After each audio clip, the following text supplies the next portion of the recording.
Danna subscribe sannan ku danna ƙararrawa domin samun sababbin shirye-shiryen mu a koda yaushe.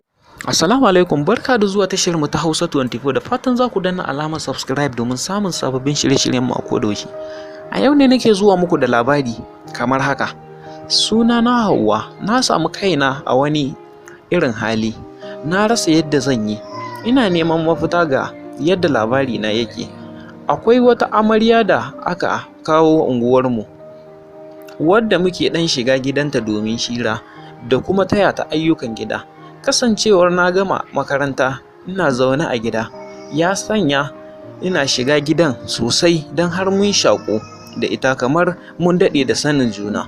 A wasu lokutan ina tarar da mai gidan yana nan ko kuma muna cikin shira ya dawo gida sai na gaishe shi na fita na tafi gidanmu. Ban san yadda aka yi ba ya samu lambar wayata. Wata rana ya kira ni muka gaisa, ya gabatar da kansa, ya gaya mun cewa wallahi shi yana so na kuma aure na yake so ya yi. Abin ya ɗaure mun kai da kuma mamaki, sai na ƙi amincewa. Haka dai ya yi ta nace mun.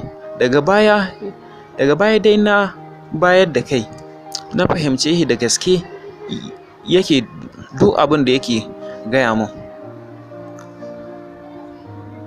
Duk wannan abin da yake faruwa, duk abun nan ban gaya wa matarsa ba.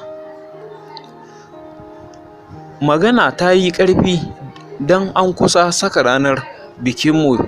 Shine ni ne nake tunanin yadda zan yi da matarsa, kuma ƙawata ce.